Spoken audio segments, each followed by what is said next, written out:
கோவை மாநகர காவல் எல்லைக்குட்பட்ட பகுதிகளில் போதைப் பொருட்களை முழுமையாக ஒழிப்பதற்காக வடக்கு தெற்கு டிசிஸ் தலைமையில் ஏற்கனவே தனிப்படைகள் அமைக்கப்பட்டு கஞ்சா மற்றும் சிந்தட்டிக் ஓபியாய்டு என்று சொல்லக்கூடிய மெத்தம்ஃபெட்டமைன், எல்எஸ்டி இது போன்ற போதைப் பொருட்களை முழுமையாக ஒழிப்பதற்கு பல்வேறு நடவடிக்கைகள் எடுக்கப்பட்டு முழுமையாக கஞ்சா மற்றும் சிந்தட்டிக் ஓபியாய்டு கட்டுப்படுத்தப்பட்ட நிலையில் ஏற்கனவே போதை பழக்கத்திற்கு அடிமையான நபர்கள் டெப்பெண்டால் என்று சொல்லக்கூடிய பெயின் கில்லர், இது பொதுவாக ப்ரெக்னென்ட் லேடிஸ் அந்த வலி, பிரசவ வலிக்கும் மற்ற கடுமையான வலிக்கும் யூஸ் பண்ணக்கூடிய மாத்திரைகள் டெப்பெண்டால் அப்படின்ட்டு சொல்லக்கூடியது. அதே போல் நைட்ரோசிப்பம் அப்படிங்கிறது ரெண்டும், இது எல்லாமே ஒரே ஃபேமிலி குரூப். இந்த மாதிரியான டேப்லெட்ஸ் இது ட்ரக் கண்ட்ரோல் ஆக்ட் 1950 படி ஷெட்யூல் ஹெச் ட்ரக். அதாவது இந்த ட்ரக் இந்த மாத்திரைகள் மருத்துவரின் ப்ரிஸ்கிரிப்ஷன் இல்லாமல் கொடுக்கக்கூடாது.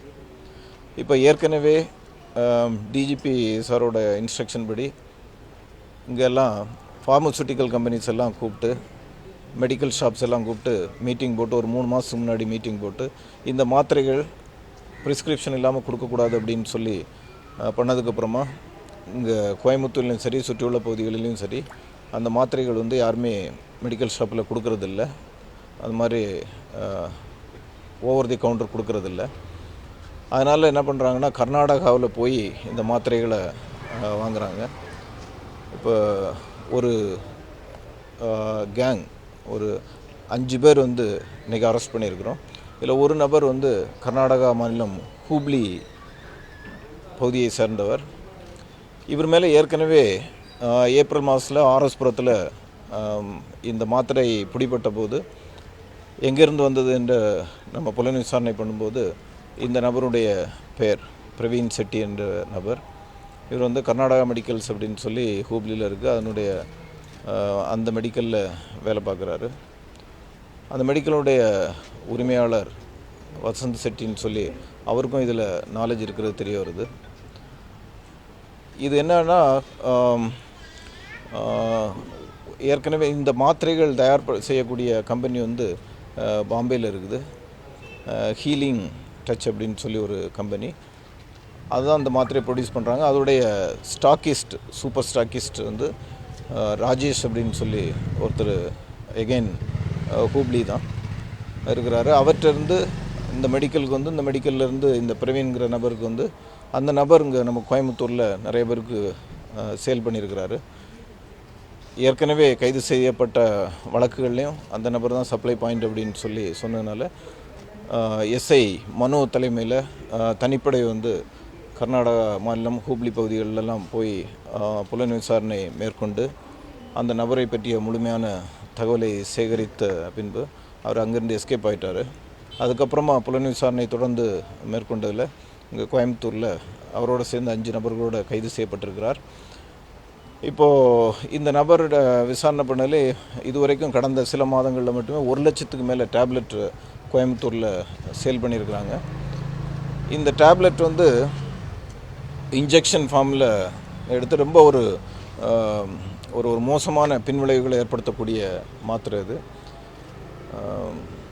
அதாவது மெடிக்கல் ரீசன்ஸு பயன்படுத்துறது தவிர இந்த மாதிரியான ட்ரக் அப்யூஸ் அந்த காரணத்துக்காக பயன்படுத்தும்போது ரொம்ப ஒரு மோசமான பின்விளைவுகளை ஏற்படுத்தக்கூடியது.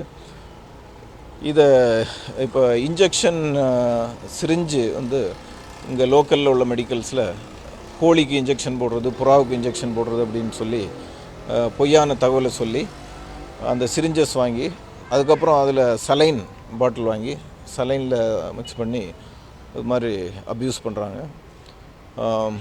இந்த பழக்கம் உள்ள நபர்களை ஏற்கனவே கோவை மாநகர காவல்துறை சார்பாக முக்கியமாக இந்த பகுதிகளில் டிசி சவுத் அவருடைய டீம் ஏசி குனிமுத்தூர் தங்கம், எஸ்ஐ முருகன், எஸ்ஐ மனோ, இவங்க இன்ஸ்பெக்டர் தங்கம் எல்லாருமே பார்த்துட்ருக்குறாங்க. அதனுடைய புலன் விசாரணையின் தொடர்ச்சியாக தான் இந்த கைது செய்யப்பட்டிருக்கிறது. இப்போ இந்த கைதோட நமக்கு இந்த சப்ளை பாயிண்ட் முழுமையாக நிற்கும் அப்படிங்கிற நம்பிக்கை இருக்குது. பட் இருந்தாலும் தொடர்ந்து கண்காணித்து கோவை மாநகரை பொறுத்த வரைக்கும் போதைப் பொருட்கள் சுத்தமாக இல்லாத ஒரு இடமாக மாற்றுறதுக்கு காவல்துறை முழுமையாக நடவடிக்கை எடுத்து வருகின்றது. இப்போ அடுத்து பள்ளிகள் கல்லூரிகள் திறக்கக்கூடிய நேரம் அடுத்து ஜூன் ஜூலையில். ஸோ பள்ளி கல்லூரி மாணவர்கள் மத்தியிலையும் இந்த பழக்கங்களை முழுமையாக தடுப்பதற்கு ஏற்கனவே ஒவ்வொரு கல்லூரிகளிலும் இந்த ஆன்டி ட்ரக் கிளப் ஏற்படுத்தப்பட்டிருக்கிறது. இருந்தாலும் ஒரு சில கல்லூரிகளில் இந்த போதை பழக்கத்துக்குள்ளான மாணவர்கள் அவர்களுக்கு போதைப் பொருட்கள் விற்கக்கூடிய நபர்களை அதுவும் தனிப்படை போட்டு பல நபர்கள் கைது செய்யப்பட்டிருக்கிறார்கள்.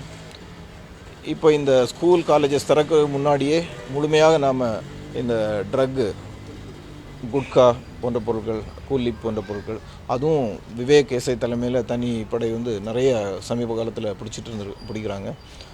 So tobacco products, prohibited tobacco products, அதே போல் ப்ரோஹிபிட்டட் நார்கோட்டிக் சப்ஸ்டன்சஸ், அதே போல் இந்த மாதிரி அப்யூஸ் ஆகக்கூடிய ட்ரக்ஸ் எல்லாமே நம்ம முழுமையாக கட்டுப்படுத்துறதுக்கு நடவடிக்கை எடுத்துக்கிட்டு இருக்கோம்.